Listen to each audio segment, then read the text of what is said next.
সারা দেশে লোডশেডিংয়ে নাকাল জনজীবন। গরমে অসুস্থ হয়ে পড়ছে শিশু ও বৃদ্ধরা। ব্যবসা প্রতিষ্ঠান ও শিল্প কারখানাতেও উৎপাদন ব্যাহত হচ্ছে।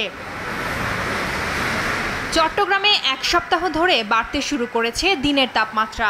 এরই মধ্যে শুরু হয়েছে লোডশেডিং। কয়েকদিন ধরে এলাকা ভেদে দিনে ও রাতে বিদ্যুৎ থাকছে না প্রায় ৫-৬ ঘন্টা পর্যন্ত। শহরের তুলনায় গ্রামে লোডশেডিং হচ্ছে বেশি। বিদ্যুৎ না থাকায় ব্যবসা বাণিজ্যেও ভোগান্তি বেড়েছে বলছেন ব্যবসায়ীরা। পানির সরবরাহ নিয়েও ভোগান্তিতে মানুষ।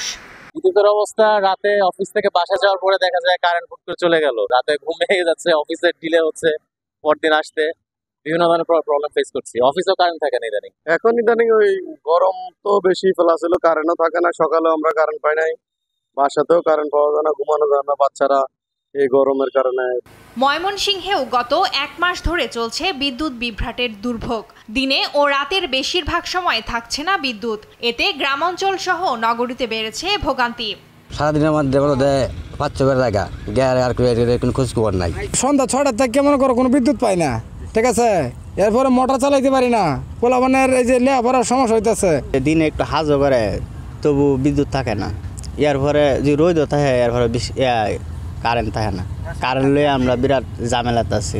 ময়মনসিংহ অঞ্চলে বিদ্যুতের চাহিদা দৈনিক ১৪০০ মেগাওয়াট থাকলেও পাওয়া যাচ্ছে ১০০০ মেগাওয়াট। কেন্দ্র মেরামত ও গ্যাস সংকটের কারণে বিদ্যুৎ উৎপাদন ব্যাহত হচ্ছে বলে জানান সংশ্লিষ্টরা।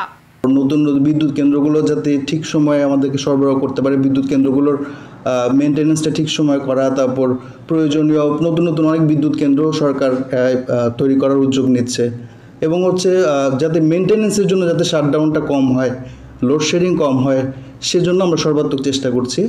সাতক্ষীরায়ও বেড়েছে বিদ্যুৎ বিভ্রাট। ওজা পাডিকো ও পল্লী বিদ্যুৎ সমিতির গ্রাহকরা লোডশেডিংয়ের কবলে পড়ে ভোগান্তির শিকার হচ্ছেন।